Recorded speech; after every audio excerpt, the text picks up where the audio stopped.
And welcome, ladies and gentlemen, to GeekWatch, a subsidiary of the Monastery, the open bar of the internet.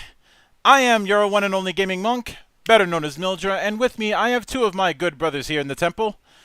We have the man who has checked himself out of leaf therapy in order to be here, and the man who is recovering from his cowboy's addiction, good brother Cure.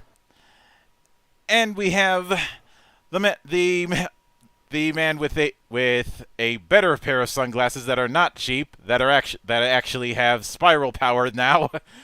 Good brother Shades. How the fuck we doing tonight? Doing good. Oh. Doing good, and apparently enjoying the suffering of others trying to play Ghosts and Goblins Resurrected. Yeah, though also I'd like to add a new one for Cure. The man who basically is still trying to get his boner down after we finally watched the anime he likes so much. I get it, Cure. We're all adults here. But make sure you clean up after you're done. I always do.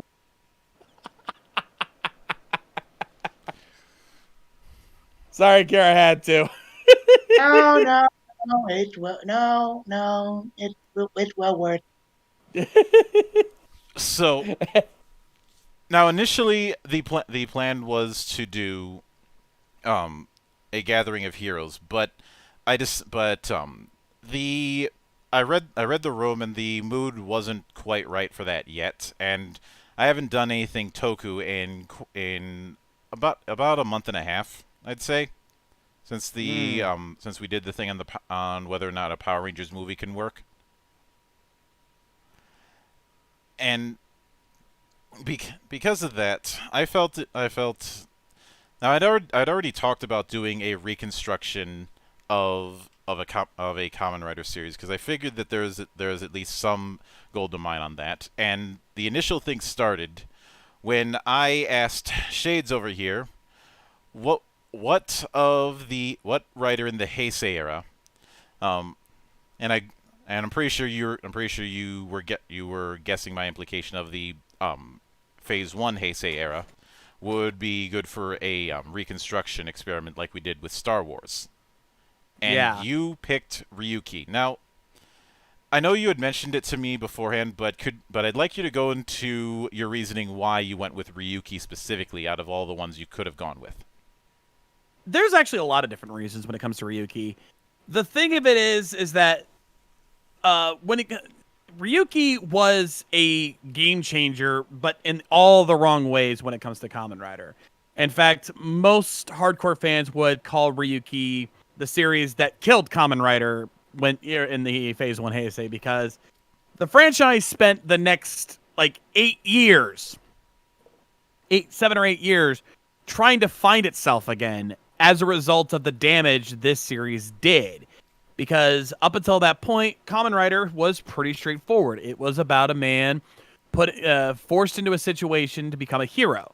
Whether it be turned into a cyborg like most of the Showa era writers, or in cases like Kuga, being granted a special, being given that power, but at a cost.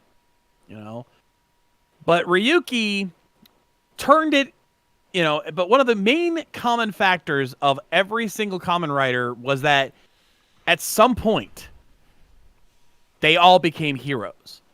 The name Kamen Rider was meant to be a hero, someone who fought against evil. Ryuki completely obliterated that. Because the one thing you can say is that at the end of the day, none of the Ryuki riders were truly heroes. Mm-hmm. And on top of several other factors that we'll be getting into as we go through this reconstruction, this series, I felt, had the most potential for us to go in and tweak. And I would argue and say fix quite a bit. Because, aside from that aspect of it just not being really Kamen Rider at that point, there are some serious problems with how this was executed. Considering the fact that you had two producers/directors who were at odds with each other, and it completely fucked things up. When you've got, you've got Inoue and Kobayashi butting heads throughout the entire series, it's painfully obvious. See that I didn't know. I can see both of them kind of butting heads because they have very different philosophies. Now, I do want to clarify that even though I've picked on him over the years, I don't hate Inoue. In fact, although I would say that he's the least bullshit compared to his contemporaries, or to put it another way, to quote a certain wrestler, "When I met you, I thought you were a dumb fuck. But so many other dumb fucks have come along that are worse than you. You've moved up the card without doing anything." Yeah, that sounds about right. Like, I could get on his insistence on bringing in certain models or stuff like that, but when you compare what he does to things like the Spring movies, or the Imagine anime, or just the insistence on wringing Deno's corpse for all it's worth over the years, or stuff like Ghost, he's harmless. Yeah. And I actually, even though it's nowhere near finished, I actually have enjoyed his writing in the 2015 Kuga manga that I've been able to get. The thing with it is that when Toshiki Inoue is given only minor restrictions, but is given relatively free reign, he can do some good shit. I believe it's him. He's one of the main guys behind Garo, if I remember correctly. And that shit's a fucking banger. Mm-hmm. But when you over-restrict him and he force him to rely on his tropes, you run into problems. And never call him in as a ringer. Because the two times they've done that with him, it has backfired in their faces. Looking at you, Hibiki, and Decade. And we'll end up having to dedicate an episode to Decade one of these days, and one for Hibiki, because both of them have troubled productions. Yeah, but Ryuki, I think, was where it got. And the other thing is the history of how Ryuki came to be, because this was at the time when Mr. Shirakura was in full control, was like the head honcho at Toei at this point. He did not want to make Kamen Rider. He was ready to kill the franchise outright. I believe his argument at the time was they were going through this revival of old properties phase around that time, and he thought that furthering it on would cause a dilution, because his mindset was, well, we did a bring back with a lot of our other old properties. Why should we keep going on with Kamen Rider after we did a revival and a follow-up? Yeah, but then TV Asahi stepped in because there was a lot of shit going on in Japan at that time, and they felt that right now was the time that we needed heroes. Or that Japan needed heroes. That and they were also dealing with the fallout from everything that happened here in the States during 9/11. Exactly. So they were like, Japan needs its heroes right now, so you're gonna make another one. This was Shirakura's response to that. Which is why I made that meme about it all about 2 years ago. Yeah. Because quite the response when you look back and see what they actually created from that. Now, I remember reading the article about this particular incident when it was posted on the Tokusatsu network, and if I recall correctly, Shirakura's explanation, if you want to call it that, was that he was going on the notion that what is justice means different things to different people, which is one of those cases where I'd go, technically you're correct, but you're still wrong. Yeah. And this was not the time to be pulling that play, asking that kind of question. This was not even the kind of series where you could pull that kind of thing. No. Like, I hate to keep bringing up Double because it's going to turn into a meme, but that is a case of doing the whole different interpretations of justice properly, but they didn't extend that throughout the whole series. It was because in that case you had two different attitudes when it came to that particular concept. And it was treading the familiar line of justice or vengeance, which is something that Kamen Rider has tread since the 70s. In that case, the avatar of revenge, of course, was Ryu. Yep. And they showed why that wasn't a good idea and helped him change that. Yeah. Which was why it worked. Here, though, no. The problem is that these particular group of writers were so dead set on their own ideals that no one could change them. And it ended up causing more conflicts and no resolutions. And one of these days I will probably have to dedicate an entire episode just to Yasuko Kobayashi, because I've made this clear over the years, but I have problems with her as a writer.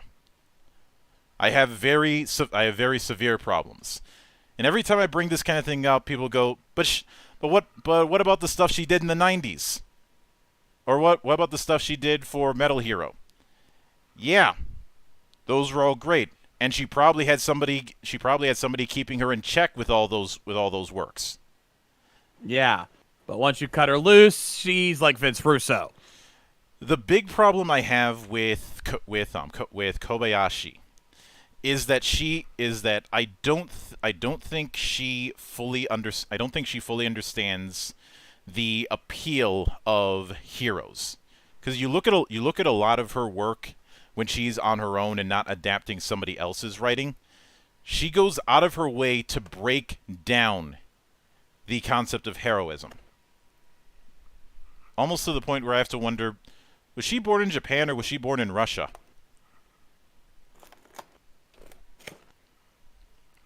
Yeah. Look, if you look at a lot of classical Russian literature, it is extremely cynical. Which, given how that country is, that makes some sense. Mm-hmm. But, and to get back onto Ryuki, and one of the other big aspects of why this show ended up failing was the ending itself. Now, minor spoilers, since this is a very old show, I'm assuming anyone who's watching this episode tonight has seen Ryuki. Statutes passed. If you're complaining about spoilers, go piss up a rope. Exactly. They Oh, basically, the end of the series, everything had gone straight to hell because they could not find a winner. They had reached some arbitrary time limit. All hell breaks loose, and the only way they can save it is that the main, well, I guess you could say antagonist, if you want to call him that, the man behind this whole writer war, just decides fuck it and resets everything.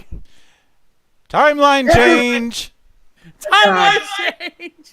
God. Oh my God. That reminded me of a shitty anime that did the exact same fucking thing. Yeah. Now, And that's what kills it, is that the ending, like, they literally had run out of ways to any way to resolve it. So the main guy was just like, all right, fuck it, we'll just his sister, who was already dead, by the way, convinces him to just go back to before all this, like back to when they were kids, and just somehow make it so that they don't split up. And I want to make note of the following. I hate the reset button in storytelling as a matter of principle.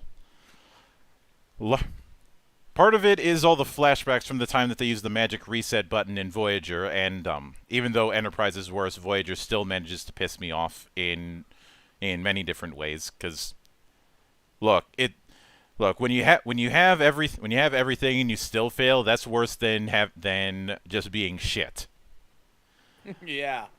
But when it comes to, but the big reason why I hate it is because you're effectively giving one giant middle finger to the amount of investment that the audience gave. Mm-hmm. Because you're telling them that all the time, all the weeks that you spend, and if I'm not mistaken, a typical put Decade and Amazon aside, a typical Kamen Rider season is around 51 episodes. 49 to 51 is the general rule. Yeah. That is a minimum of 49 weeks, or almost an entire calendar year. Obviously accounting for breaks when it comes to certain holidays. But you are give your that is that amount of time that that you have an audience invested in whatever you're doing, and you're telling them that it all meant nothing. If you're going to do a reset, the only way you can really salvage it is that people aren't entirely the exact same way that they were before all this shit went down, or that they remember somebody remembers the experience, which is a bittersweet way to do it, but at least it's showing that there's something that was gained from all the time and investment spent. Yeah, and you know what's even funnier about that, Monk? Ryuki did that halfway into the series. As the avatar for the main guy, Kamen Rider Odin, does reset the timeline back to the beginning of the series, hoping that the heroes would find some way to change the events. But aside from the main guy, Shinji, only learning a couple things here and there, no, they learned nothing. It was completely pointless. And all it did was it gave Shinji an excuse to be a fucking moron. Or as I've called it, pulling a Vegeta. No, yeah, because him kicking a soccer ball around the middle of their newspaper or their online news studio or news office and acting like a fucking idiot.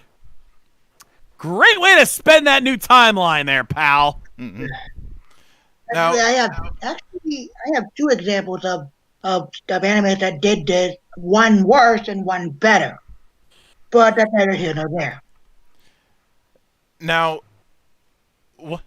I've seen some people jokingly compare Kamen Rider Ryuki to Fate, and I would actually argue if that's a comparison that people want to make, that that's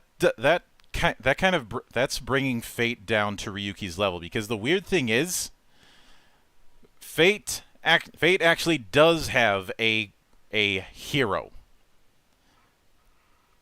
And of course, when it comes to this, I'm referring to the original Fate Stay Night, not any of the expanded shit.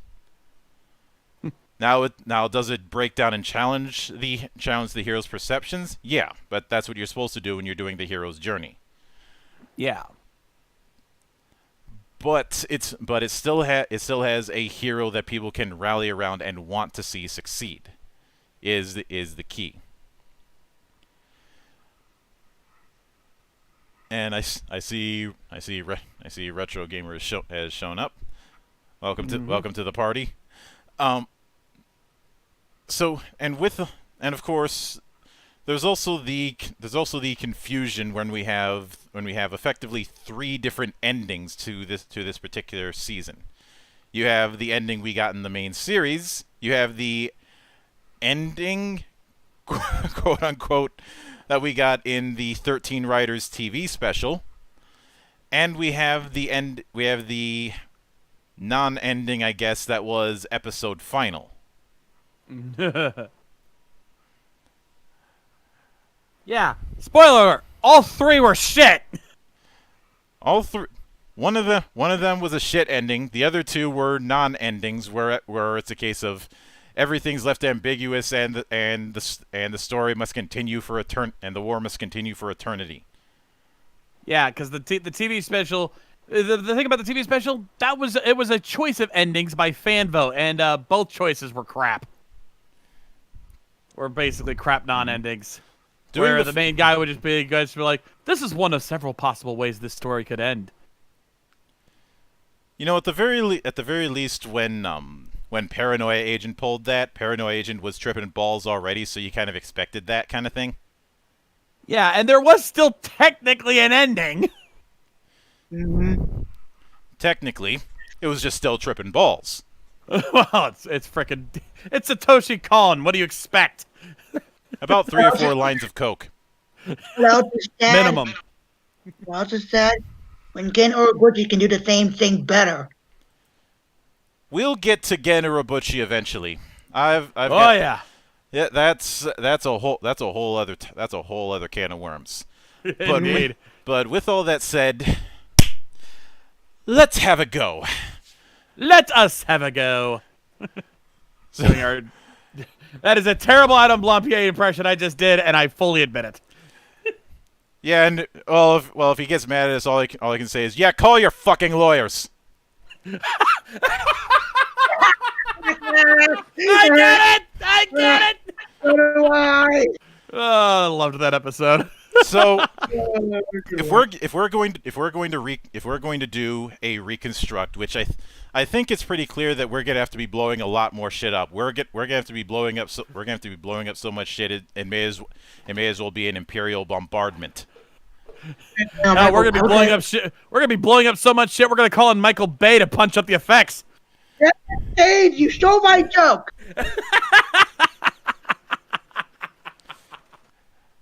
The exact same thing. But I think we need to start from before we get into any of the writers properly. We need to start with a little bit of world build. Now we obviously need to keep the same premise of the Rider War and the 13 Advent decks. Yeah. However, this is an opportunity to delve into one thing that's never fully explained, and that is the presence of Mirror World. Now, late in the series, it's implied that Mirror World was kind of created from the drawings that Yui did as a kid, and her brother had utilized that as a base to create it, but it never goes any further than that. Yeah, like how did he gain this ability to create this whole world and all the monsters and everything like that? Like, it never explained how he was able to do all the shit he does. So, and this is obviously going to be the most daunting thing. We have to come up with a reasonable explanation for something like Mirror World. And I am I think when it comes to it, there is one possible approach that we can utilize, and that is the concept of doppelgangers. Because we already, if you remember, late in Agito, we already kind of had a doppelganger phenomenon, and I'm not saying draw directly from it, but I do think it's something to consider, at least, that you do, that the idea that there is this parallel world called Mirror World that he didn't invent. He merely discovered it during his time as a physicist at his university. Because the idea that he discovered it and then was able to reverse engineer some of the tech in this mirror world makes a lot more sense than him just creating an alternate universe. Yeah, besides, it actually kind of fits in later. It will actually make sense because Geo actually kind of took that idea and ran with it when it had the mirror world version of Sogo. Mm-hmm. So let's make that a baseline. And you know how a place like Silent Hill kind of manifests the psych aspects of someone's psyche when they visit the place. Yeah. I'm thinking that's something that can be done. The approach that I would probably take with this is that when he and his team ended up discovering Mirror World, it ended up manifesting some aspects of their psyches, which led to the creation of the Mirror World monsters. Now, as far as the idea that this mirror world is a complete 180 representation of our own, I don't like that idea because that answers too many questions. But I do like the idea that it manifests a mirror of somebody who shows up in it, kind of like white blood cells reacting to a foreign presence. It's not exactly the best, but I think there's at least something there to build around. And you can probably go with the idea that he didn't come alone, but when he did go, at first they just assumed that the monsters and that the mirror monsters were just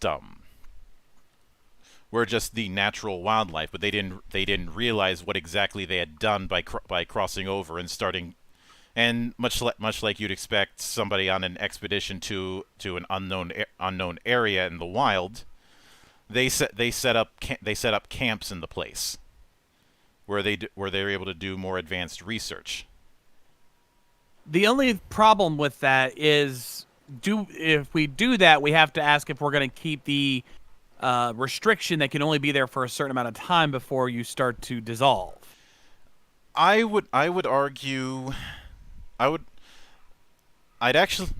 of two minds on it. On one hand, I could see it working to an extent, but to be honest, I was never a fan of that whole start to dissolve thing, because it puts an artificial time limit. Like, I'm not opposed to establishing a time limit, like say the 99.9 seconds in Garo. Even if it ends up getting broken, you at least have that narrative context, so you know why people don't just summon the armor willy-nilly. So there's two ways we can take it. We either better define how long somebody has, or we change the consequence so that they're not in there all the time. The approach that I'd probably go with is less that you start to dissolve, but more of your body starts to adapt too well to mirror world. I.e., the longer that you're in there, the more, and the longer that you can stay in there, the more it starts treating you as if you're a natural part of it, and thus it gets harder and harder for you to get out. And that could apply to our main guy. I can never remember his name for the life of me for some reason. I'm already pulling it up too. Which one? The main villain, basically. Let's see. Shiro. Yeah, Shiro Kanzaki. That's the approach that I'm going with. He ended up spending way too much time in this place undetected, or not undetected, unprotected, and because of that, he can't get out. The best that he can do is appear in mirrors, and that's it. Yeah, that actually makes sense. Plus, as far as the rest of his team go, we can say that they got killed off by the mirror monsters. He was the only one who survived. Mm-hmm. Probably went into hiding somewhere, but he was in there so long that by the time he was finally able to get out, he was like, "Crap, I can't." And it's because, as far as Mirror World is concerned, he's not a foreign invader. He's a natural part of it now. And now this brings us to the next question, involving the creation of the Advent decks, and the concept of a Rider War. Now, first off, the idea that there can only be one, and that one is granted a wish, I think that needs to be killed off. Largely because of the fact that it's one of those cases where if we were to do that, if we were to go all in with the whole there can only be one, you'd either have to kill off the other mirror monsters, or you'd have to kill off the whole there can only be one. And you can't have a Kamen Rider series without some kind of monster, so yeah. Actually, oh, go ahead. Ooh, just had an idea pop in my head how we can make this work. Go ahead. Because what if he didn't make all of the Advent decks? He made all but one. Which one of the 13 are you thinking he didn't make? Take a guess. Odin? Bingo. Because it is the most powerful by its very nature with the amount of powers it has. What if that was some kind of artifact in the mirror world, and he based the rest of the Advent decks on that, but limited their power so that they can never be as powerful as his? I'm willing to go with that, especially since there was one other thing I was considering with Odin, but I'll get to that in a moment.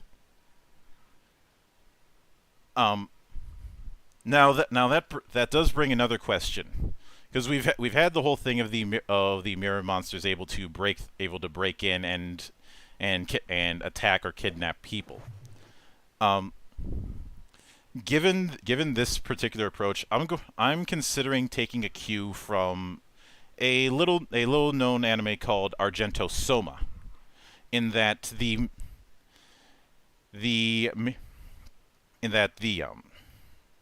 when the thing about the mirror monsters is that they're not necessarily evil, but they are immature.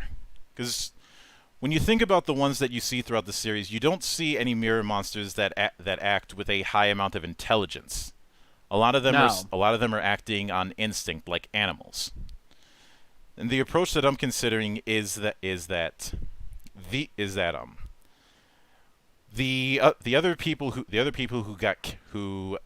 it's a combination of two things. One, the residual emotions of the people who in the expeditionary group were killed, and also Kenzaki's desire to go home, and that imprints itself on the mirror monsters, and so their idea is to try and go home, even though they can't. Makes sense. It once again, it's a bit of a stretch, but that's the idea that I want to go with, simply since the way that a lot of them act is more on instinct. It does lead to some contradictions, but that's the best I can go with, because it's not like we're dealing with an evil organization like Foundation X or something, where they could be creating these mirror monsters for a specific purpose. So, and it's not like the mirror monsters have a bunch of defined rules like the Grongi Lords did. And I'm specifically using those monsters to kind of set a precedent, because the monsters the monsters of the week that appeared in series after Ryuki were far more intelligent. In fact, they had a lot more in common with the typical Ishinomori style monster of the week. Whether it be monsters disguised as humans in the case of the Orphanox, or monsters who had a specific modus operandi like the undead, and you get the idea. Yeah. So now that we kind of have a ground rule, this brings me to the contract monsters. And one of the things I'm considering doing is instead of doing this whole thing of having people have to bind a contract like Shinji had to do early on, I'm thinking that's already been done by the time the decks were finished. Actually, let me go and throw a different idea out, because I'm going off the idea that these mirror monsters are basically created partly by the people who come into the mirror world. What if that applies to these guys, to our contract monsters? What if certain people who enter the mirror world have a strong enough desire that the monster that they create in their psyche becomes a contract monster instead? That I'm more willing to go with, especially since you don't really see a whole lot of instances of contract monsters being hard to control. Yeah, it would make sense for them to have a more personal connection with the writer that they work with. Mm-hmm. So having that be the reason they exist would make a lot more sense. Yeah, I can go with that. Now this does bring me to, I think, since we've danced around it long enough, and I know it's tempting to discuss the survive cards, but I want to hold off on that for just a bit. Now, given the fact that there are 13 riders, this is where I want to discuss each of them, and whether or not we can salvage their personality and arc, and whether or not we need to blow certain ones up. And we'll start with the primary two, and I'm still maintaining that Ryuki and Knight should be the primary riders for this experiment. Oh yeah. Now when it comes to Ryuki, with Shinji, now first off, point of interest for any parent in Japan: do not name your kid Shinji or Hojo. You're asking for trouble. Yeah, there's kind of a pattern for that. I mean, it's either that they end up being a giant pussy or a snake. I'm still and jury's out whether Final Fantasy or Kamen Rider has had a worse Hojo. Oh, that's a debate right there. I still say Agito is the worst Hojo because at least the Hojo in Final Fantasy VII, you know exactly what you're getting. Yeah, psychotic madman. Toru. Whereas Hojo in Agito, he's not a madman. He's just a snake. Yeah, also, the name Toru, because, yeah. Yeah, Kira, we didn't hear you quite clearly, Kira, so I just kind of clarified the point. The name Toru is also a bad name, and that's why Toru Hojo. That is a 1-2 punch of no. Toru Hojo, Toru Adachi, Toru Sakaki. And there's my one day Shinto reference. A fitting one, all things considered. Anyway, so getting back to Shinji, the general idea behind his character makes sense. He was a guy who was just trying to find the peaceful solution, didn't want them to fight because there was a better way. The problem is that he didn't quite know how to read the fucking room 90% of the time. That does bring me to one thing that I think this might be a minor change, but I do think that the following is a change that's warranted. So it seems like he's essentially the gopher for Ore Journal. Which, yeah.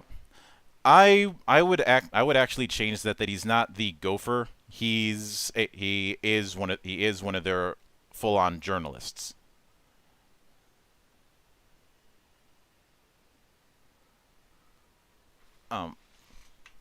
Because when you think about a lot of it's really hard to justify it because of the fact that he ends up acting like the way he ends up acting like the gopher and some of the antics that he gets to at the office. It ends up asking the obvious question of why the hell is he still there? Why is he not fired? Yeah. Because a gopher is pretty low on the totem pole. Oh, and for those who don't work in the in the journalism industry or entertainment industry, yeah, the term gopher is pretty much straightforward. Go for this, go for that, go for there. Mm-hmm. And there's also the fact that I have a hard time believing that something like Ore Journal would only have one editor and one journalist. Well, to be fair, it was a product of its time. Online journalism like that was very, very new. I mean, we're talking like, what, 2003, 2004? You're not going to have that many, like, online journalists out there, right? The internet was still kind of really new. So I could actually see the small office being quite fitting. I'm not saying expand the office, but I do think that it makes a little more sense for him to be a secondary journalist, not the main one. It's just that he's the second fiddle. Like when it comes to the bigger stories, that's handled by someone else. He gets the stories about say lost cats and stuff like that. Yeah, I can see where you're coming at that. So when he ends up finding out about a disappearance, he's got the mindset of, hey, this could be my chance to actually get a scoop that's bigger. It's just that he certainly does get that. It's just not in the way that he probably hoped. To say the least. Kind of going with the whole somebody in the wrong place at wrong time kind of setup. Because it's a well-worn approach. And would give him a reason to dig deeper into this, while also not making him just stumble into everything, which I hate. Now, and it's through that he ends up stumbling into a mirror world. Now, when it comes to would given this sort of setup, would you have it that the place that he ended up stumbling into was the last known location of one of the former researchers? I think it'd be a good place to start. Because I think that would be a means to justify why he has one of the decks. Yeah. And maybe here's an idea, because he starts off with the blank form. Yeah. What if it was one of the decks that hadn't been fully finished yet? That I can go with, especially since these were probably rush jobs. Yeah. And of course through that the rest of that particular intro goes as you'd expect. The only thing that I would probably change is for one the reason he ends up taking the name Ryuki is because one, he saw Night, so that was in the back of his head, and two, seeing the dragon, because otherwise it makes no sense why Night just calls him Ryuki and then everybody goes with it. Yeah. I mean, yes, Ryuki is supposed to translate to Dragon Knight, but at the very least, through this we can keep the same name, but have it make sense why that name is used. And it would also explain why him and Ren tend to be more buddy throughout the series, because he's basically, inspired by Ren as Kamen Rider Knight. Now, that brings us to Ren, and Ren in the original run had a bit of an emo streak, but trying to do the whole bad boy who still has some veneer of niceness. Yeah. Immediately, because of how we've set things up, already one big aspect of his character is going to have to change. The approach that I'd probably there's two ways we could probably take it. One, his sister was one of the researchers. That's one way we can do this. Or two, he ended up stumbling upon it in a different way, and his whole bad guy attitude is just a front. I'd kind of lean more towards the former, because by doing that, instead of it being he knows there's a wish to bring her back, he could just say, this is how she died, so I'm going to see if I can use this to find a way to bring her back. Mm-hmm. See if there's any way I can find answers or find a way to bring her back or whatever. He probably wouldn't make clear the relationship with his sister. It's more of he knows that there's a connection between his sister's disappearance, because I'm pretty sure early on he wouldn't know whether or not she's dead. And by the way, to correct you a little bit, it wasn't his sister, it was his fiance. Yeah, fiance. What am I saying? Sorry. What, as far as he's concerned, his fiance disappeared, but didn't die. But he's doing this as a means to look for answers, and that brings me to another thing. How do we handle Yui? Well, we've kind of already set the foundation for this. Shiro can't go back. And we can keep the idea that they were separated as children, like that whole separation thing. I think we should keep that, because by using that, and now the fact that he can never truly be with his sister again, that might motivate a lot of his actions.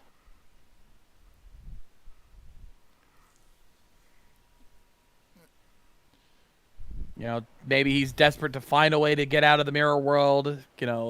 Maybe he's hoping to find a way to bring her in safely. Just any little thing we can do to kind of establish that he's doing this for a reason. Yeah. The other thing is, do you still have it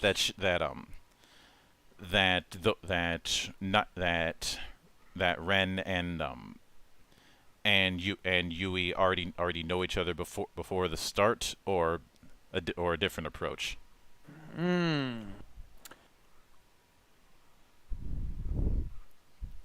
That's tricky, actually. I don't really know, because either way it would work technically. There's really no reason to... I'll say, for the sake of the fact that we don't need to change everything, I don't think that's something we need to really change that drastically. That said, I could see Yui occasionally getting messages from her brother, like him showing up, but either speaking to her for brief amounts of time, or just signing.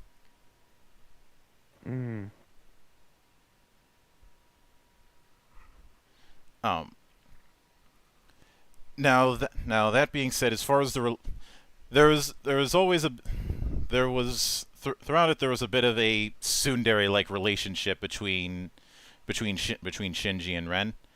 I'd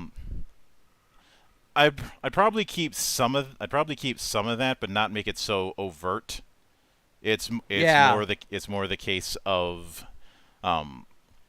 Ren.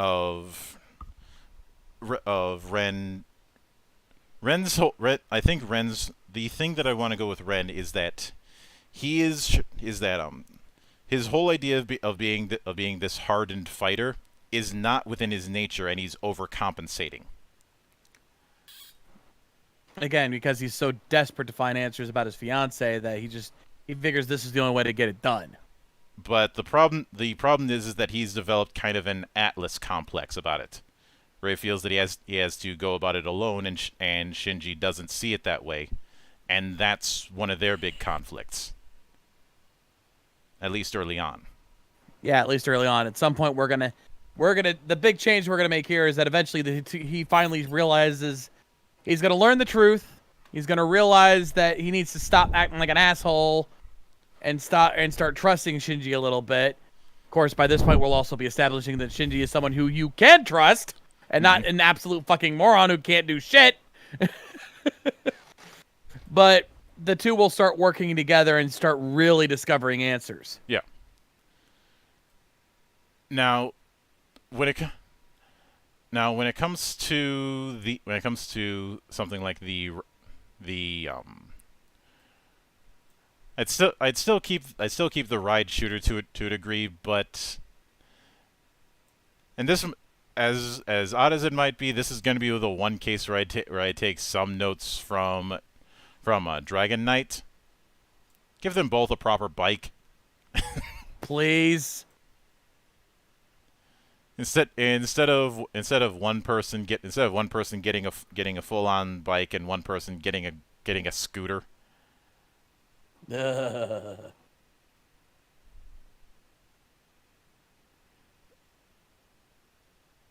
And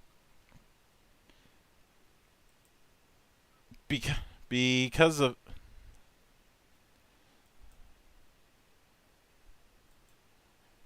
that, I'd say something else that should be done. I know Voice is saying they both had like three versions of a bike. I'm not counting the bike that shows up later. And yes, I'm aware of the ride shooter. Honestly, I'd probably either get rid of or integrate the ride shooter as their bike, simply because, well, the ride shooter itself doesn't make much of an appearance, and the thing doesn't look like it could even steer. It looks like it belongs on a monorail. And let's be honest, it's a tradition with Kamen Rider to have the heroes ride motorcycles. Yeah, a tradition that's been very much lessened over the years. But we have no reason to lessen that tradition. We here embrace tradition. We're just not slavish to it. So Oh no, fuck it. Give Lanolin back and give Shinji a dirt bike. Yeah, give Shinji the crotch rocket. Not a crotch rocket, a dirt bike. Yeah, all right, fair enough. Um.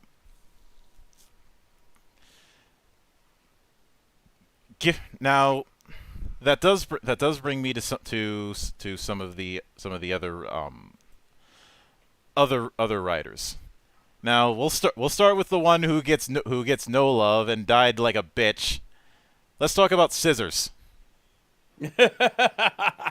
I was just looking him over just to remind myself of him.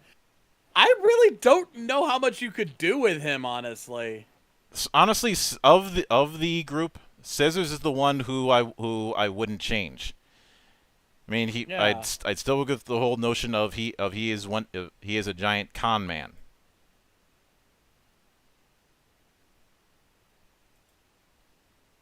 And one who ends up having that backfire on him. And although the only thing that I'd probably change is that the destruction of his belt, that's what causes him to dissolve. Instead of getting eaten by his own contract monster who then disappears. What's up with that?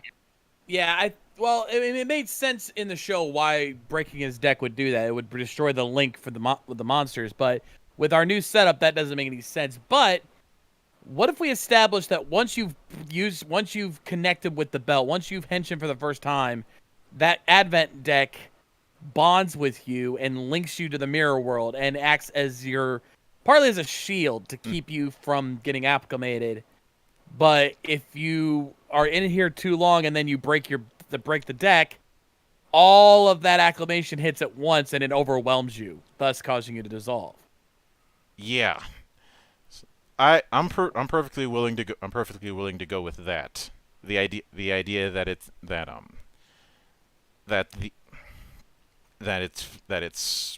essentially it is essentially a shield. The same way going out with a hazmat suit would be to shield yourself from what's in that environment. But aside from the other stuff with him, I'd argue that the means for him discovering the deck, we don't even need to go about it. He probably could have just snatched it off of somebody else and then found out what it was. Yeah, that makes sense. Now, then we get to our favorite narcissistic lawyer and his way too loyal butler, Zolda, also known as Kamen Rider Daka. You could never have enough DACA. Now, the big thing with him is obviously his upcoming cancer, because that was his whole motivation for competing, was the wish to cure his cancer. Mm-hmm. Now, obviously, that's not going to really work all that well in this new setup. No. But we kind of need to establish something with it. I mean, I think we could still keep the cancer, but I don't think it's the exact motivation for him fighting in the Rider War.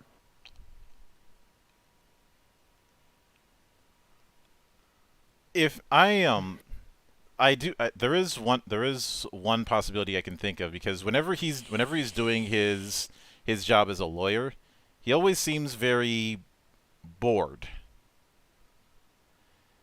He knows the game so well that the political or legal game doesn't excite him anymore. Yeah, I could see that. With his time running short, he decides he wants to go for one big thrill. Mm-hmm. And as far as I'd say, of the two, the one who doesn't really need any major change is Goro. Yeah. But with Kitaoka, I'd say that for him it's a case of this is somebody who literally has it all. He's a well-respected lawyer. He's he's a borderline celebrity. He ends up having 5-star meals every day. But he's the embodiment of it's lonely at the top. Yeah, I can see that. So when he ends up catching wind about the Zolda with the Zolda deck, he sees this as, hey, this looks like a challenge. I'll do this. And now with the next one, Raya with Tezuka, this one's tricky. Yeah.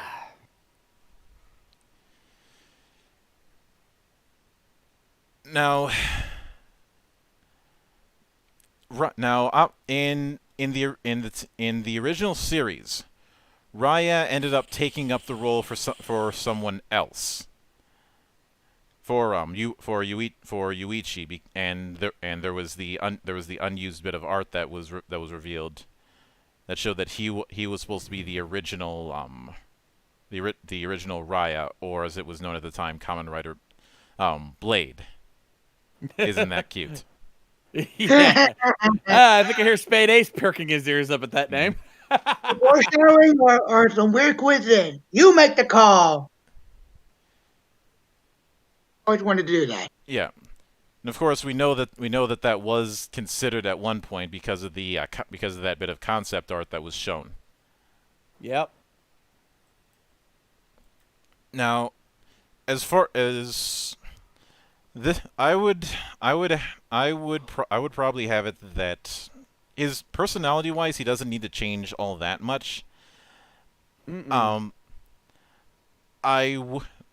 I'd say one approach that could be done is to introduce a bit of conflict. Is that he is somebody who joined because he feels like if something terrible is going to happen with this whole mirror world shit,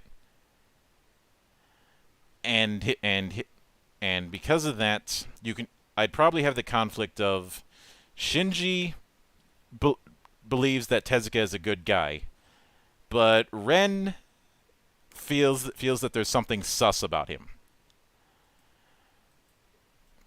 And here come the flood of Among Us jokes. But to follow up on that, there actually isn't anything sus about him. It's more the fact that Tezuka, the way Tezuka is not very good at explaining himself properly to people, is the way I'd go about it. So the whole idea that he's sus is one giant red herring. I'm starting to feel tired here. I'm gonna get going. All right, Kira, stay frosty. All right. Anyway.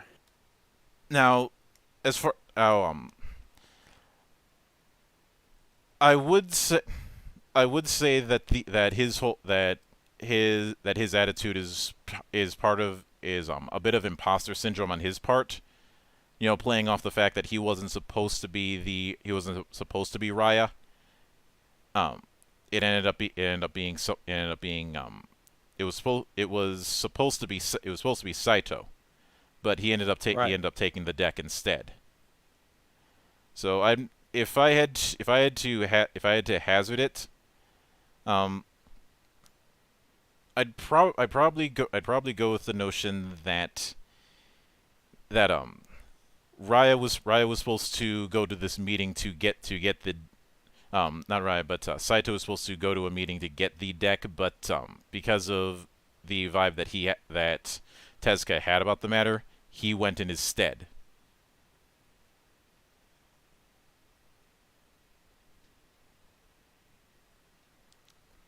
Considering that he's someone that believes in predestination and realizes that kind of thing, being a fortune teller, yeah, you could easily set something like that up. Yeah.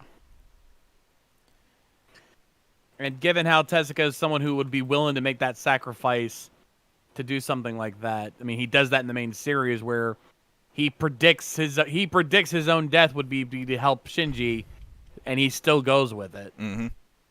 He could easily justify him being the one to say, you know what, let me handle this. That said, I would probably add a bit of conflict in the sense that Shinji does not agree with Tezuka's attitude about predestination.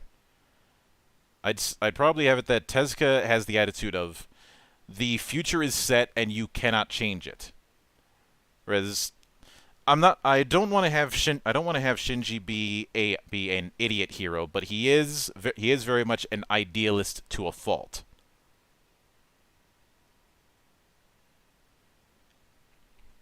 Which is a common heroic trait. I just realized that's an unintentional pun. But then we get to asshole. Oh, sorry, guy. Ah, yes, June. First off, fuck this guy. Yes, absolutely. I don't think I need to change anything about June. No. You need that kind of just sociopathic asshole. So you know how we said that with Zolda, Zolda is a case of wanting to go through doing this for essentially to get a thrill. This is where we can use that to turn it on its head, because I could easily see that Zolda absolutely hates Guy. Yeah, because friggin' June, he's a fucking troll. He's not doing this for a thrill. He's doing it for the lulz. Not only that, but given June's age and given his abilities, he's still got his whole life ahead of him, and Zolda can see that as a waste. So it's like, I'm going to teach you a lesson, even if I have to beat it into you with bullets.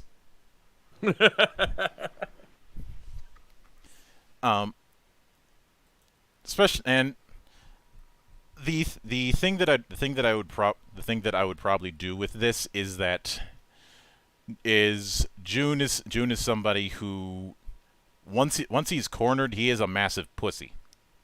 Yes. Because it is kind of appropriate that he has the most defensive build out of any of the writers, given his nature. But then we get to the elephant in the room who's decided to take a crash on my couch. Yes. We've got to handle Asakura. Oh, fucking Oja, man. Woo, boy. Oja, in the original series, was the picture portrait of a complete psychopath. Yeah. Who is, a long time ago, I did a buy or sell between Hojo and Asakura. No, it wasn't Hojo. It was Kaisa. Over who is worse, and it's more of an evil form of order versus an evil form of chaos. It is tempting to have Asakura have a very watch the world burn kind of attitude, but that feels a bit too weak. Yeah.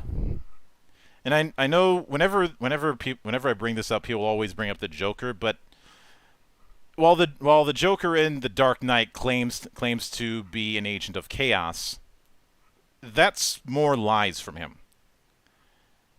Because he's not anything.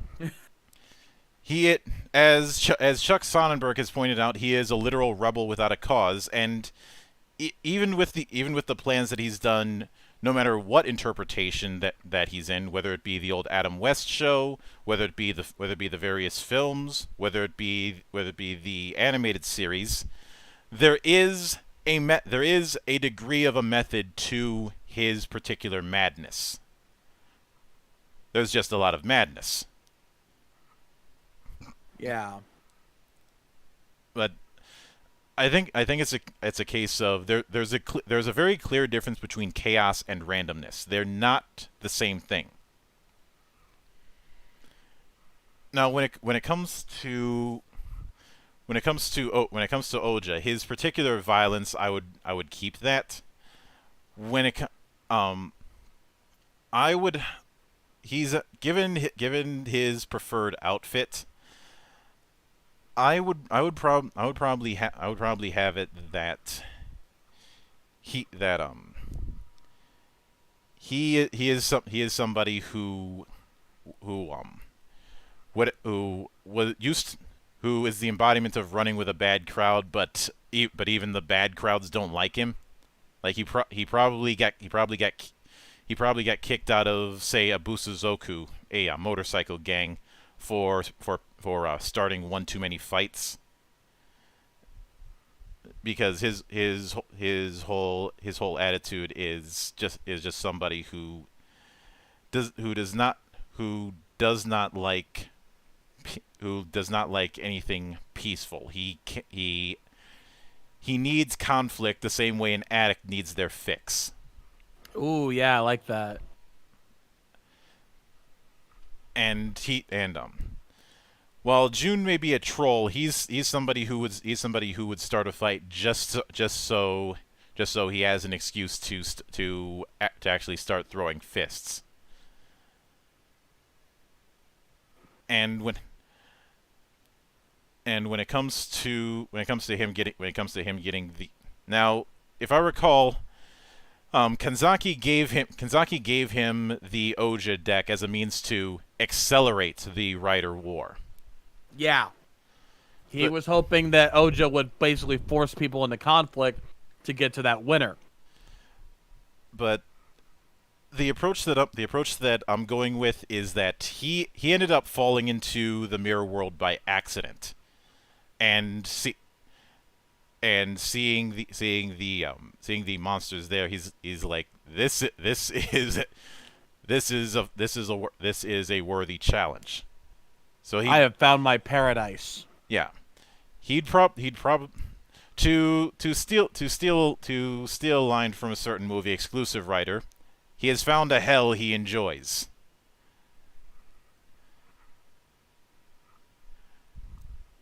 Yeah, because I already got one double reference, so may as well go with two.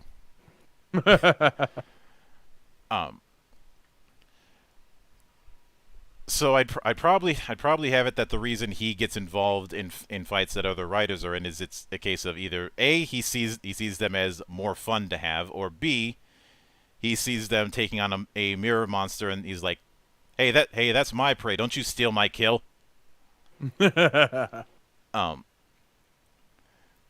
And it would also give a much better reason for him to be able to find a way to steal other people's contract monsters. You know, the same way a trophy hunter keeps the head of whatever their quarry is. Yeah, and I think one of the aspects we have to change with this as well is that while they won't always make it their top priority to fight him, when none of the writers will ever work with this guy. No. That is something I really got annoyed by, is that you're willing to work with this psychopath. Are you out of your fucking mind? It's almost like trying to have an alliance with a group called Decepticons. Yeah, that's not gonna backfire at all, is it? So yeah, because of that, I'd say that he is the one person who is going to pick a fight with anyone and everyone just because they're within earshot. Yeah. Now, when it comes to it's the next one that's on my list is Odin, but I want to save him for last. So obviously, the next two that I want to tackle are Tiger and Imperator. Now, Tiger, I felt in the original series, I felt like Tiger's particular sociopathy was kind of pointless. The idea was he was supposed to be he was supposed to take the idea. He was almost the deconstruction, at least the attempt of one, and I stress attempt in very strong air quotes, of deconstructing what Kamen Rider had been perceived as up until that point. Mm-hmm. Because he claimed to be the true hero, the one that will save everyone, and he let that need for heroicism get to his head. I'd to be quite honest, the approach that I'd probably take with him is I do think that he is somebody who believes himself to be instead of trying to deconstruct heroism, I do think that what should be emphasized is the fact that he is someone who believes he's a hero, but is a sociopath, a Dexter level sociopath. In the sense that he views the thing that's warped about his perspective is him viewing his own actions as good and the actions of anyone who opposes him as evil. Well, Voice points out another fact that he thought it was all fun and games until he actually felt pain for the first time. So basically, he's Captain Hammer from Dr. Horrible. I think we could play that up a little bit, actually. But have it that he's coming in like he's doing the world's worst All Might impression or something. Yeah, and then when he realizes that, there's some consequences to his actions, instead of learning a lesson, maybe he doubles down. That I'm more willing to go with, especially given that throughout the original series, his bad influence was alternative. But we'll get to the alternatives in a bit. Then there's Imperator, who is Mitsuru Sano was a spoiled rich kid in the original run, who ended up being done in because of the fact that he had so many contract monsters that he couldn't control all of them. I don't like that particular idea, and given how we have the contract monsters set up, that wouldn't exactly make sense. No.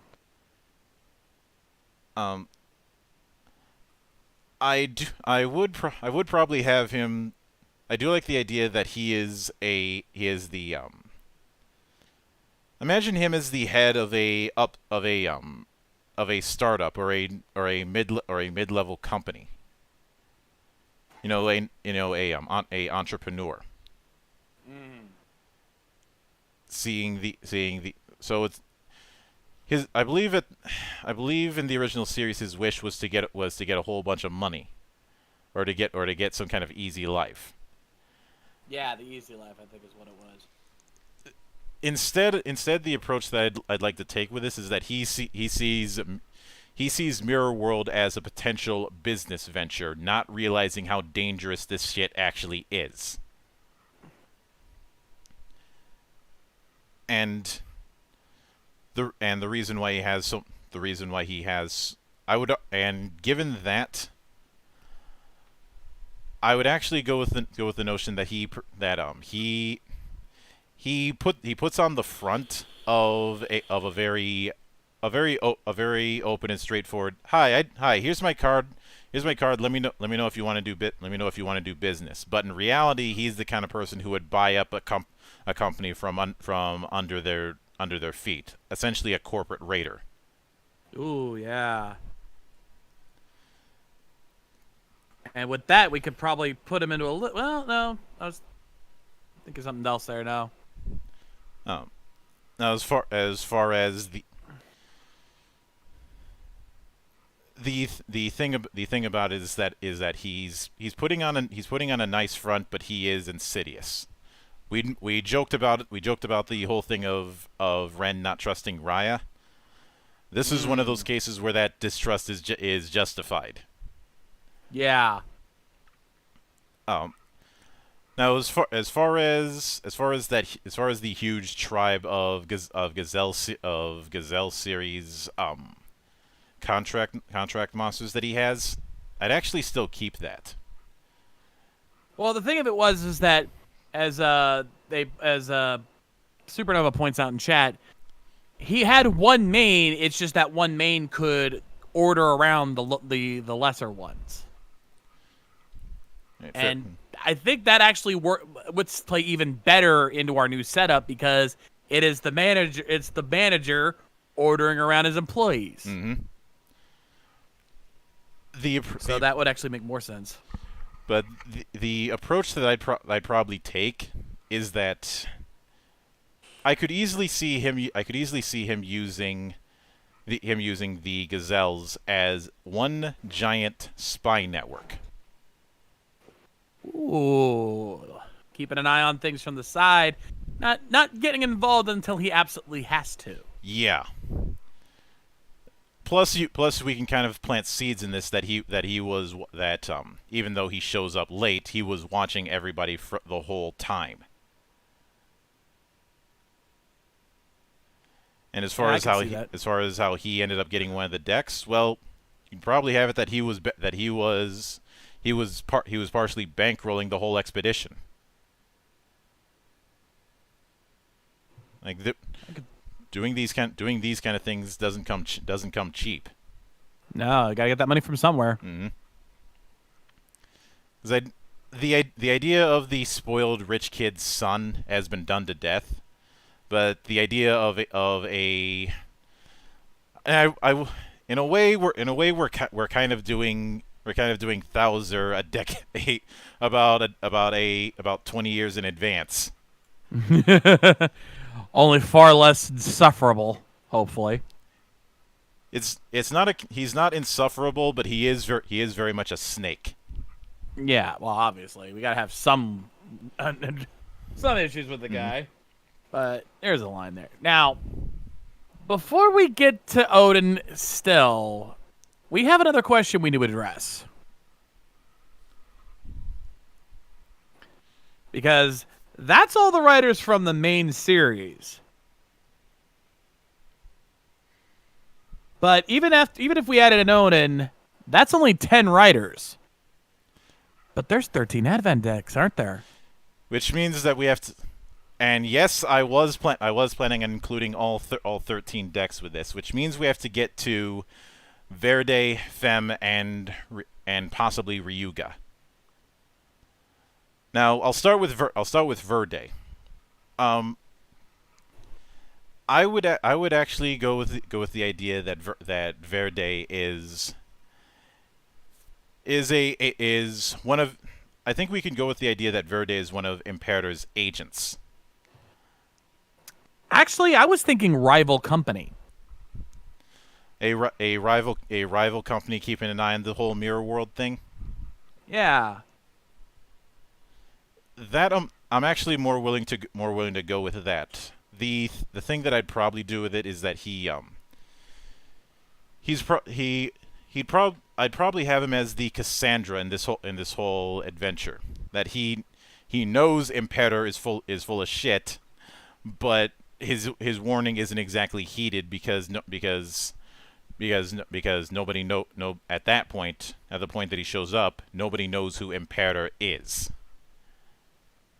Yeah. The only problem is that, if we're keeping any of his old personality, yeah, Itsuno was not exactly was far even less trustworthy. He had his own ambitions, so we're obviously going to have to change up quite a bit with this guy. Yeah. Either that or we're going to have to make some more tweaks to Emperor. I would probably go with the notion that he is one of the people that Imperator stabbed in the back and he survived. So he's looking for revenge, but he's not exactly a nice guy in and of himself either. No. And I don't plan on doing any sort of redemption arc about his revenge. It's more of he is he is somebody who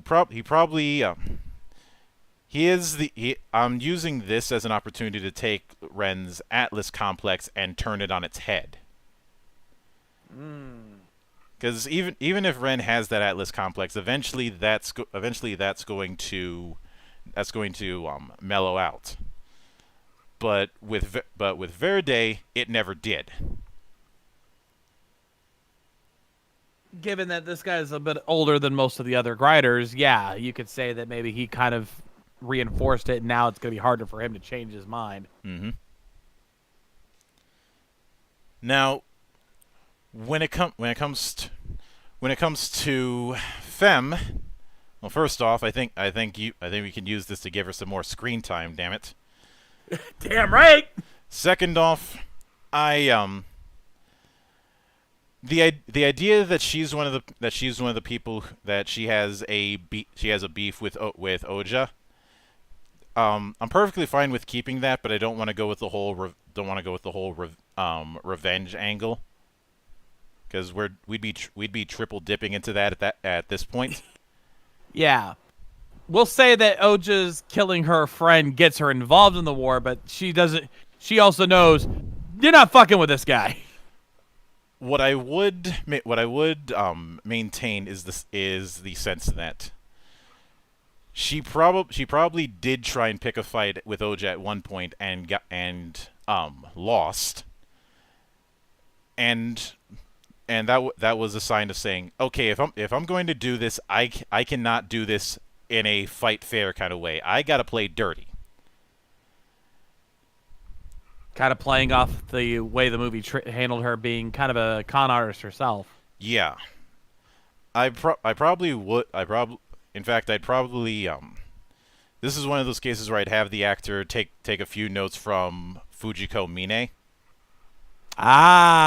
Use her seductive charms to kind of win over, trick some people. Yeah. A bit of that if we need to have it that she's a very skilled pickpocket, we can go with that as well. In fact, you can probably use that to have some comedy of her pulling a dine and dash on Kitaoka. You know, Kitaoka thinks he's got it in the bag, and then she ends up disappearing, and he's got to pick up the check. Yeah, because with our new setup with this, he's likely going to be quite the ladies' man, so he figures he can get any woman he wants, and she ends up kind of throwing that out the window for him. Now, given the amount of money that he makes, doing the whole stuck with the check that's not far enough for this. So I'd probably have it that not only did she go off with the check, she took his ride in the process. Yeah, you got to make sure it stings. That her ditching him stings a bit. So when it comes to that sort of instance, he doesn't hate Zolda wouldn't hate Femme as much as he hates Guy. But there is a bit of tension, like which is something that you can kind of play up in the sense that she's not a bad person. She's certainly trustworthy, but keep a very close eye on your wallet and your keys. Exactly. And I think that's something we could have Shinji kind of help her break out of. Mm-hmm. Like, that's something we could get some development out of that. Yeah. I would. This does bring me to a bit of a tricky situation when it comes to the alternatives. Now, first off, let's just go with alternative Ichigo and Nigo. The idea of calling them alternative and alternative zero made no sense to me when they look almost exactly alike. Yeah. The only difference between the two of them is the piping on one of them is a different color. And really that's a blink and you miss it kind of difference. So I would when it comes to those two, this is the question of how much do we change when it comes to Kagawa and Nakamura.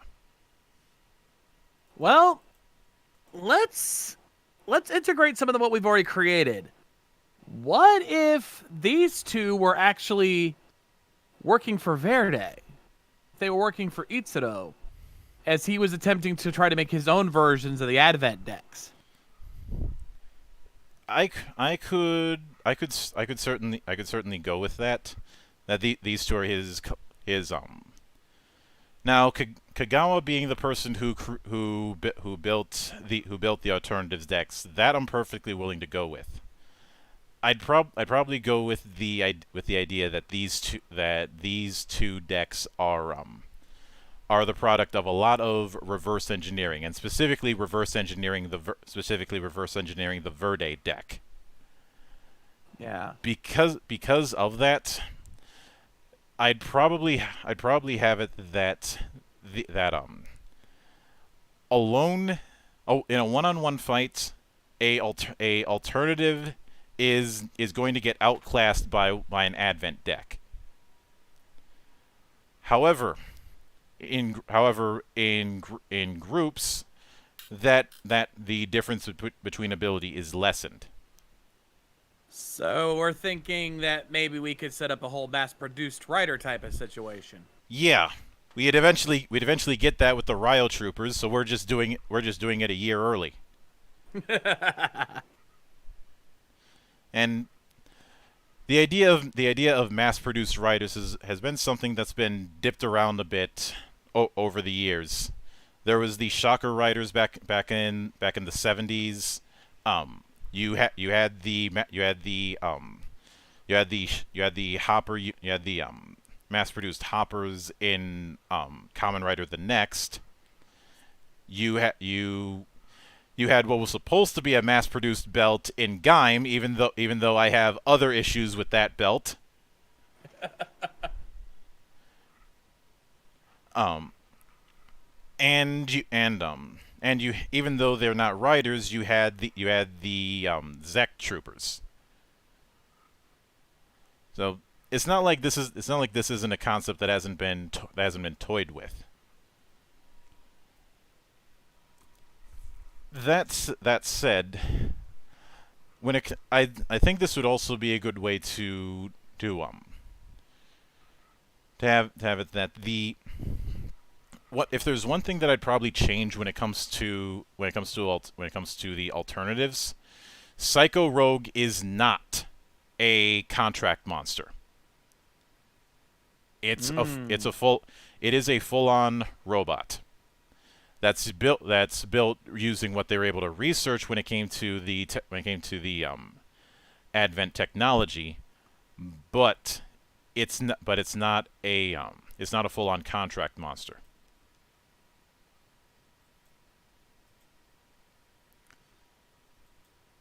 Yeah, I can see that. Besides, the fucking thing looks like a robot anyways. I'll just take it to the logical extreme. Mm-hmm.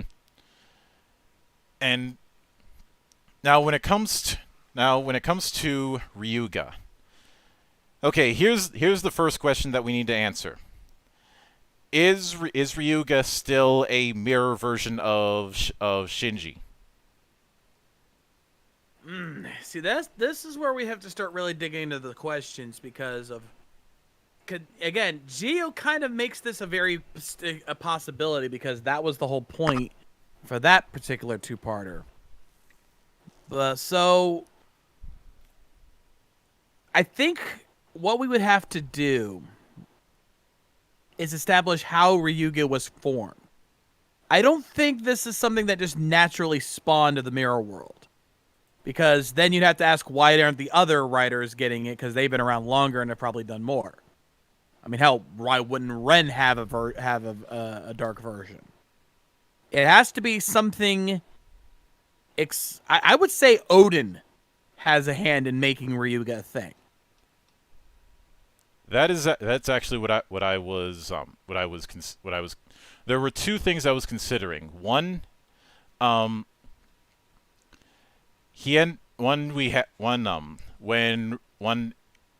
Shinji has a bit of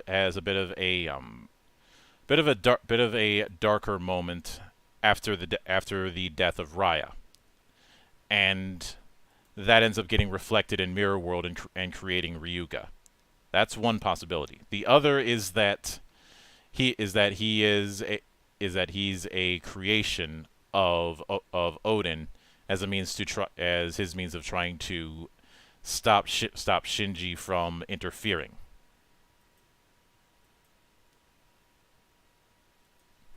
Yeah, because again, we're going to be establishing through this new setup that Shinji actually is a lot more effective at holding back a lot of these fights.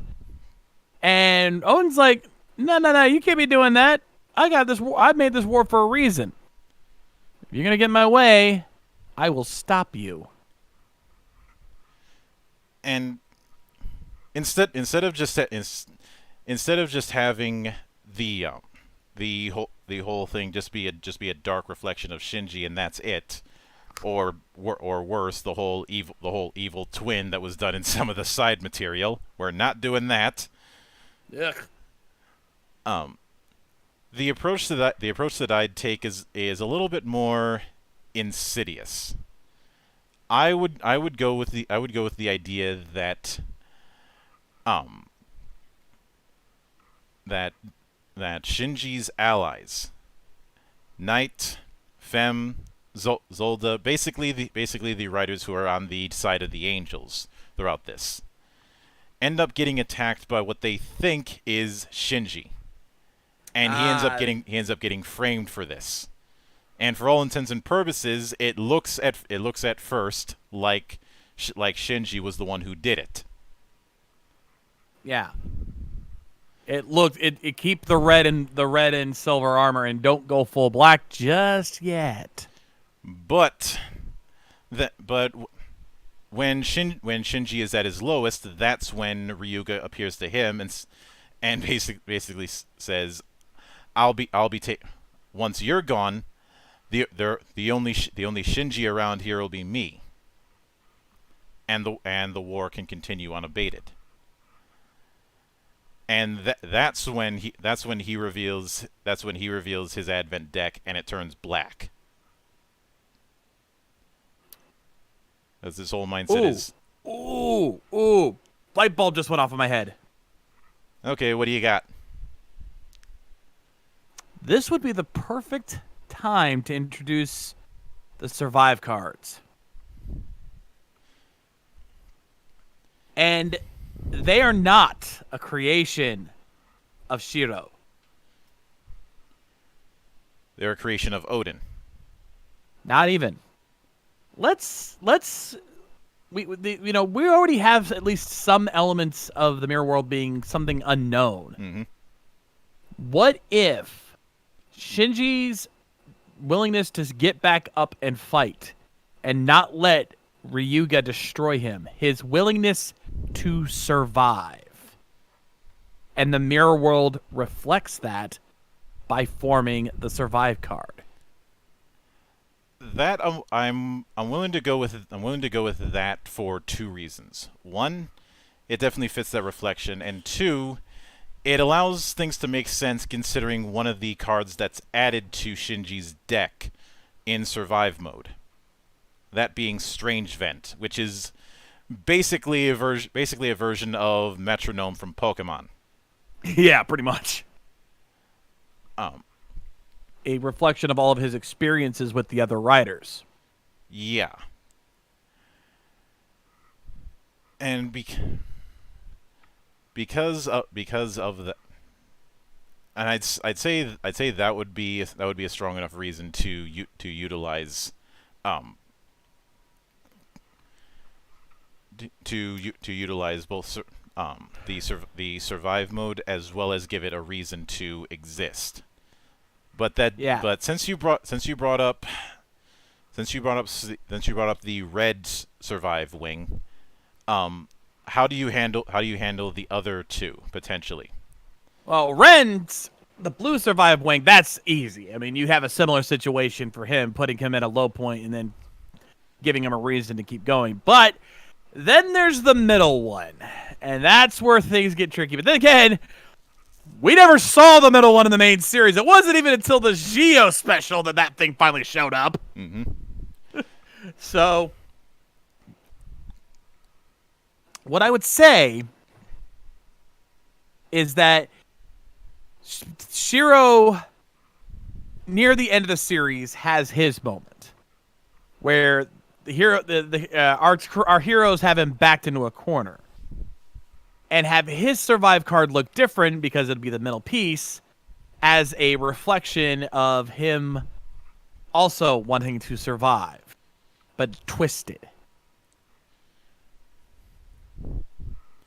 Especially given that the left and right wing of the survive cards reflect their writer's particular element, in this case being fire and wind, whereas his is survive Mugen, or infinite, which certainly makes sense for a phoenix motif.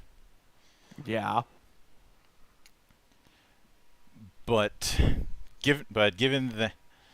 that's a good enough way to segue into how we'd handle Odin himself. Indeed. Now the idea of him using people as a puppet obviously isn't going to work.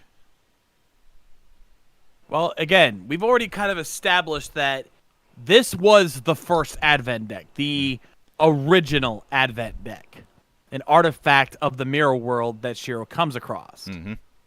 So we're already playing that part of the game, in that he actually is Odin now, not just using him. Although I would posit one particular twist in this case. The Odin Advent deck is sentient. The thing is, the whole time there's been a kind of tug of war in Shiro's psyche between the Shiro who wants to go home and the Shiro who wants to advance, and Odin who wants to advance his own plans when it comes to connecting mirror world with the real world.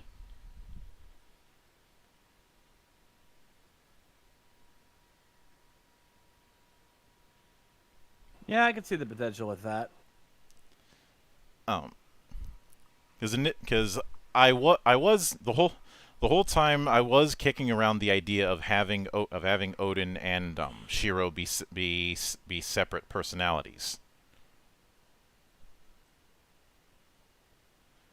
Especially since you mentioned having survived Mugen be twisted, a twisted version of his will to survive. That would certainly fit.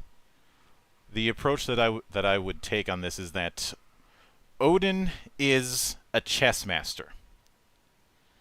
He is somebody who is very adept at manipulating people and moving pieces around the board for his own agenda. If you're thinking of the old Xanatos Gambit, you're not far off.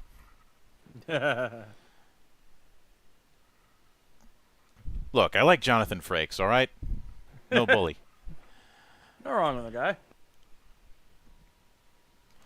But the reason why I'd go with this approach is that it allows things to make sense where you can go with the notion that that Shiro believes that he's trying to set things in motion to close off Mirror World when he doesn't know that he's advancing Odin's plan of breaking the barrier between the two worlds. I.e., Odin's been playing the long game, and even his quote unquote partner didn't realize it. Ooh, okay. Another light bulb coming up in my head here. What do you got? The survive card for Odin will be the point where Odin separates himself from Shiro. Pulling a Mesogog here, basically. The two finally break apart from each other. Shiro finally realizes how bad he's fucked things up. And now the other heroes have to start coming together to fight him. To fight Odin. And even some of them less reluctant even some of the other riders who would normally not fight alongside the heroes decide, yeah, this guy's a bigger threat. We got to take care of him. Except for Oja, because nobody's going to work with him. Even Odin doesn't want to work with Odin. Like, let's knock that out right now. In fact, let's make it so that Oja pisses off Odin so much that he's the one that kills him. That I'm perfectly willing to go with, because at least that would be a more fitting death than what Oja got. Yeah. And to that particular end, I'd say that when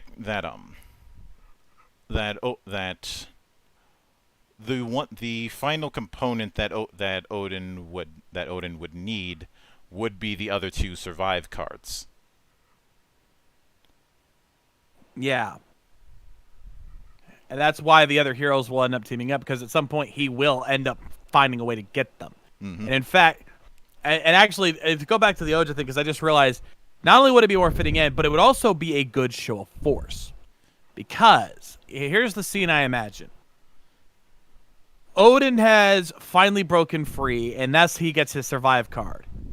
And Oja, once again, looking for a fight, goes after Odin. And the other heroes are there as well, and even some of the other riders are probably watching from the sidelines. Just wondering what the hell's going on. Odin uses his survive card, and at this point, because we're keeping some things the same, Oja has Guy and Raya's contract monsters on his side. Like, he's merged them like he did in the series. He's merged them to create Genocider. Yeah, or I should say Scissors and Guy, not Raya. Yeah, he's got those two monsters. He's got Genocider. So, and up until this point, Oja has been nearly unstoppable. He has been, and even with the survive cards, he is a force to be reckoned with. Like, they can just hold him off with the survive cards. Then Odin shows up with his and immediately obliterates him. A question that I do have is, when it comes to this sort of death, would you have it that that Oja gets thrown into his own final vent? Oh, absolutely.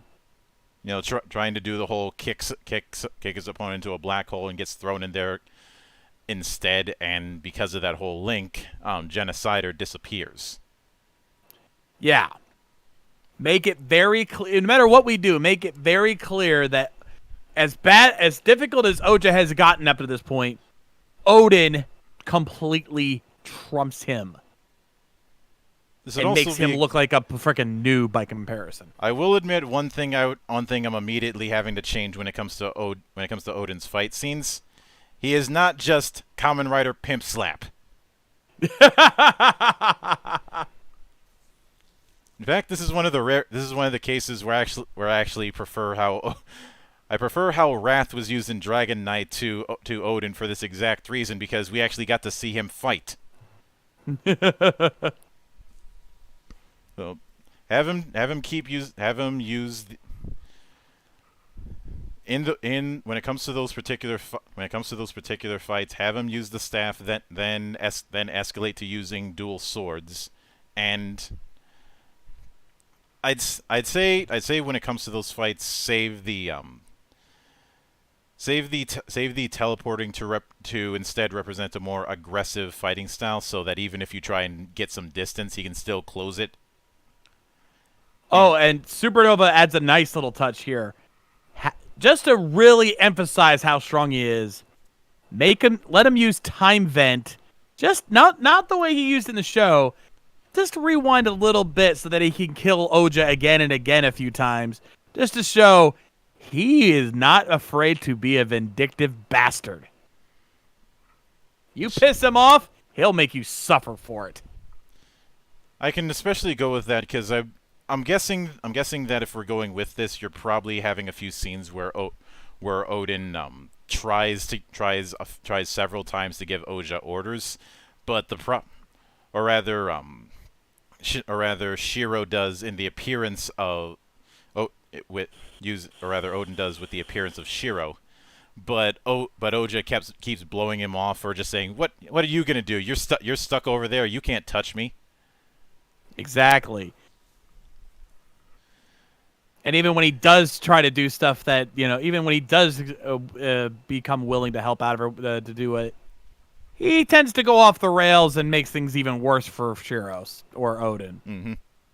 So, yeah, just whatever it takes to just get Odin so fucking pissed off that he's going to make an example out of this motherfucker. Yeah. I'm fully willing to go with that. That does beg the question of how would you have Ryuki and Knight get their particular survive cards back? That's where you have to really start digging into the ground to figure this one out. Because you're gonna have to. Because if he has all 3 survive cards, that's a lot of power at his disposal. I mean, you could easily just DEM your way out of it, but I try to avoid doing that unless it's absolutely necessary. But what if we had the other writers finally get involved? And this is where the other writers finally go, like, okay, yeah, we got to stop this motherfucker. Mm-hmm. And they all team up. That I'm willing to go with, and I'll take one step further. I'd probably go with the notion that that even though remember, the survive cards are a reflection of the individual will.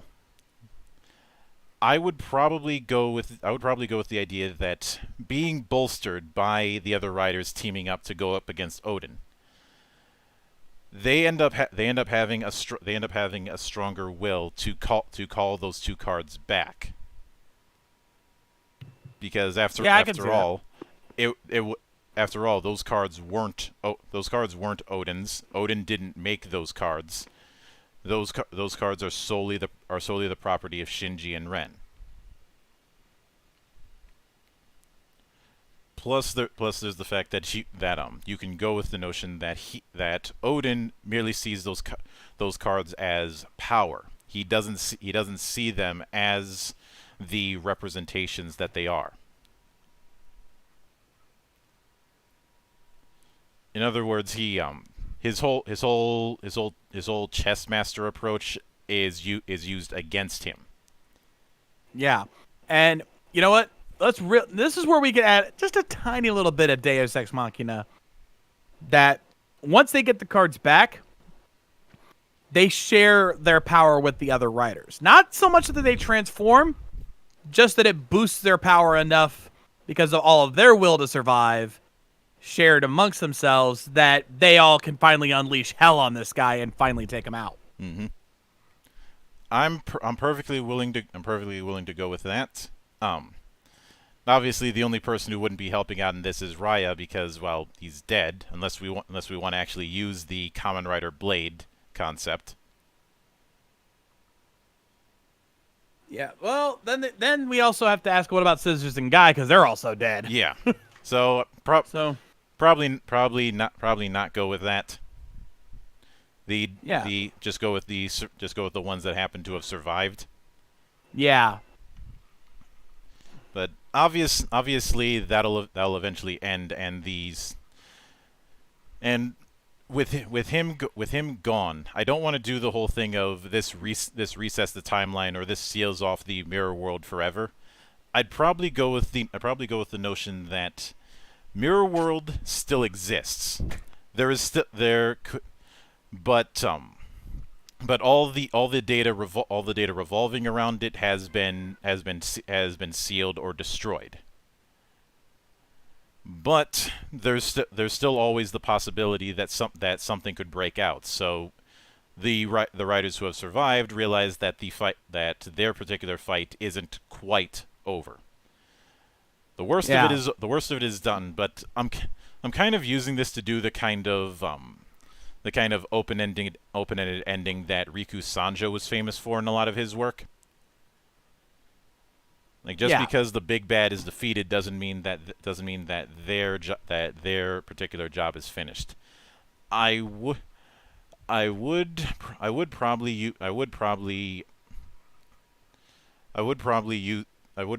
as the coda that eventually Kidoka did pass away, but he passed away among friends instead of just being watched by his butler. Yeah.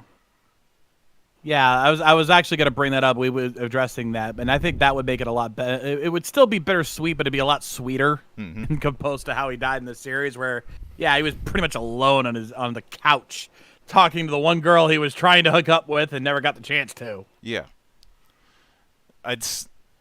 Or in the case of the TV special, where he just quits and disappears. God, that fucking special is stupid. Yeah. Is it any small wonder that Toei never did that again? And say what you will about the V cinemas. I'll take that over the TV special experiment. Hell, most of the V cinemas are actually better than the show sometimes. And also one lesson I have learned over many years: never have your movie or special end at the decision of a fan vote. Okay. Because it never works well. Hell, they tried it again with Kamen Rider Tyson, and we all know how that fucking piece of shit turned out. I think I memed that at one point with the whole, "Wait, stop, I have garbage!"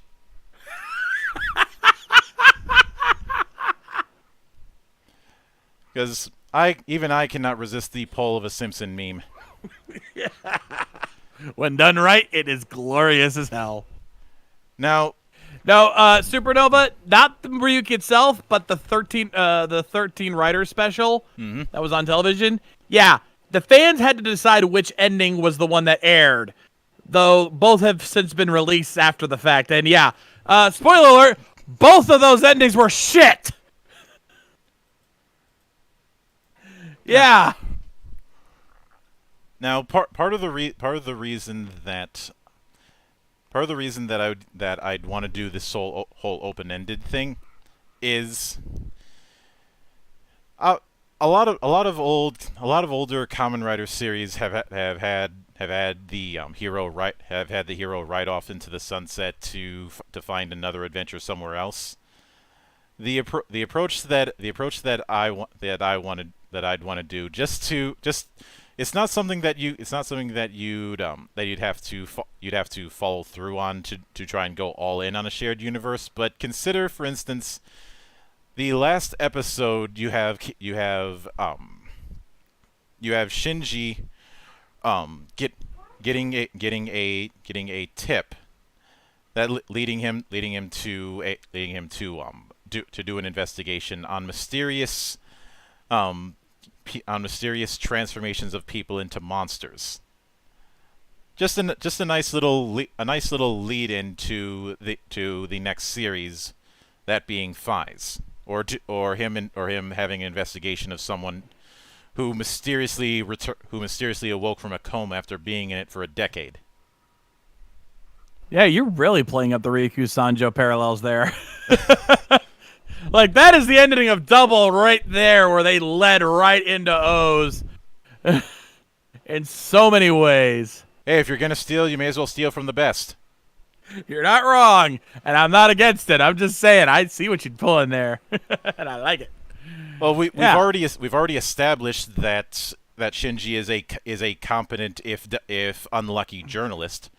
So his whole motivation originally for getting into this whole mess was finding that big scoop, And while he didn't find that, he found something better than it with the friends he made. But at the end of the day, he's still a journalist. And you could say that throughout he did document what was happening, and at the end, maybe do what they did in Dragon Knight, where they actually did release the information mentioned, or at least most of it, and kind of he got his big break. Yeah. I wouldn't have him running or a journal or anything like that, but he's just as respected as the other writer that they have. Yeah. Of course I will freely admit that there were two possibilities that I was considering when it came to how you could sneakily use his journalism background to do a lead into Faiz. One of them was the whole investigating Kaijin appearances, but I don't like how that turned out. I think the better one would be investigating the miracle of somebody coming out from a 10-year coma, because that's something I could see a journalist jumping on. Yeah. And would I use his appearance of him in Faiz? No.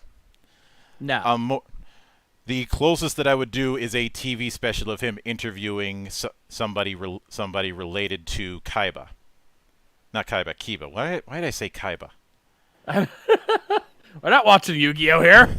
Yeah, but somebody, a friend or relative of Kiba, he just does a sit down interview, and you can intercut that with footage of the upcoming season.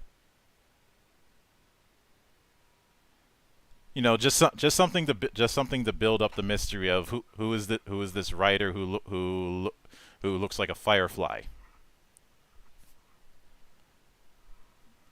And we kind of have something like this set up in the sense that, because remember, we've talked about competing startup companies throughout our time with Ryuki, so this is as good of an opportunity as any to bring that kind of thing back, given the antagonist in Faiz, the Smart Brain Corporation. Maybe have on one of those screens in the office, someone having an article looking over the sudden rise of Smart Brain. That I'm perfectly willing to go with. Also, I will admit that this is a bit of a gag, but if they could secure a license, I would have all the computers in Ore Journal be Apples. Actually, wasn't that already the case? I think it may have been. For those who don't get the joke, Ore, and you can correct me on this if need be, is the masculine version of I. Effectively, it's iJournal, like iMac. Yeah, no, that's correct. And I will admit, during the Ryuki arc in Decade, I had a bit of a laugh when instead of Ore Journal, it's Atashi Journal, and the boss of that journal is a woman. Because Atashi is the feminine version of I. So same joke, just gender swapped. And hey, that's a case of a gender swap that I'm perfectly willing to go with. Unlike certain people, looking at you, Marvel. But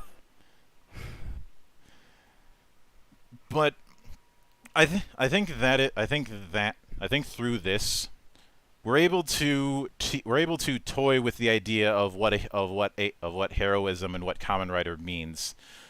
Through this, we're able to still maintain the idea of a Kamen Rider being a hero, while cover a lot of the ground with the Rider War without having it be so blatantly trying to be Highlander. Yeah, we still have the need to challenge what being a Kamen Rider and what being a hero is through a lot of the other characters. But at the same time, we still keep the core foundation intact. And I think that's something that needed to exist for Ryuki to work in the first place, was that you have to keep that foundation. The fact that they tried so hard to completely destroy that foundation led to a disaster that took them years to recover from. And it only through repairing that foundation in Double did they finally get it back on track. And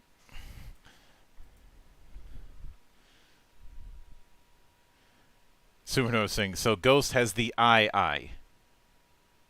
Yes, actually, that's kind of the gag. It's the eye icon. Also, he points. There's a few things that he points. He does ask how we'd handle the Agito special. In this universe, the Agito special doesn't exist. Bear in mind that the Agito special in and of itself was an AU. So most of those specials were AU, so you don't really have to include them into the storyline. Plus, the Agito special was kind of inconsequential anyways. He also says, or maybe have Decade come by trying to pretend to be a photographer so we can try and figure out more about this mirror world. No. How would you include a character that hasn't even come up in their thoughts for another 8 years? Little early to be jumping on that gun. We'll get to the possibility of tackling Decade eventually, but that's a long ways off. And no, I don't plan on doing a reconstruction of every Phase 1 Heisei rider. A lot of them are pretty much fine as they are. Mm-hmm. There's only like 2 or 3 that really need fixing. I'm guessing. Let me take a shot in the dark. Hibiki and Kabuto. No, well, Kabuto maybe not so much. Hibiki definitely. Mainly because the writing staff just didn't know what they were working with. Oh, that end there was the whole switching the writing staff midway through and all the drama that caused. Oh yeah, that was a pain. So if not Kabuto, what's the other one you're thinking? Well, you mentioned Decade already. That's the three. That's the two. Those are the 3 big ones. Ryuki, Hibiki, and Decade are the 3 big ones. The other ones you could probably make minor tweaks to, but there's not really any major changes you need to make with them. And I had thought about Kiva when it came to this, but not really. I mean, I'd probably emphasize some of the visual K aspects that Kiva is trying to emulate, especially with some of these shots in Doran Castle. He says he only mentions Decade because we have Abyss on the screen. We had no intention or desire to use Abyss at all. The thing is I got this image on Google, and it just happens to have every technical Ryuki writer in the list. But that doesn't mean we were going to answer. I just threw him. He just came with the package. Yeah. The only way I could even see using Abyss is as a one-off, and we already have a one-off. To demonstrate the stakes involved with scissors.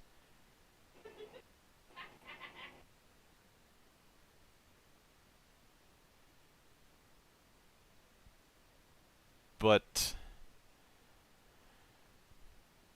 when it comes to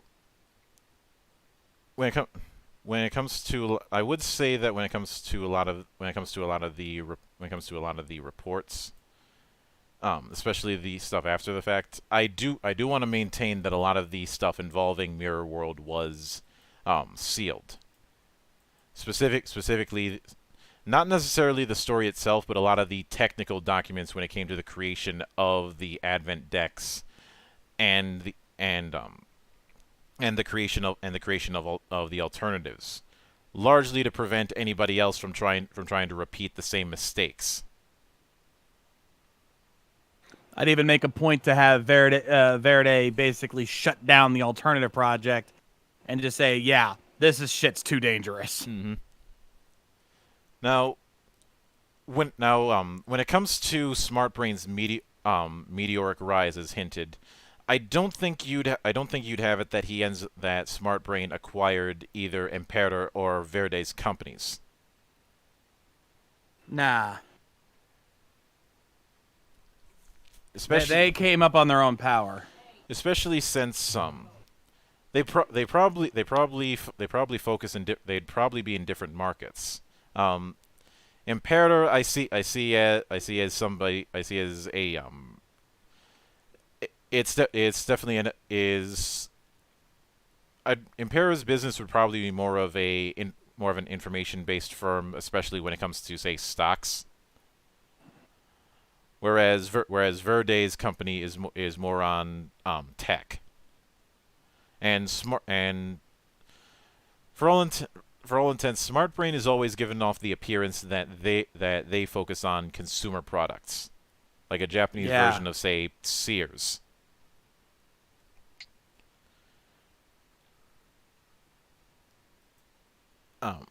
Or rather, they would effectively be Sony or a similar company in that regard when it comes to what they focus on as far as their business goes. Yeah, a tech company, as Supernova points out. That's probably a good way to look at it. Mm-hmm. I will admit I bring that kind of thing up because of a bit of news that was brought to my attention regarding one of my favorite whipping boys in the gaming world these days.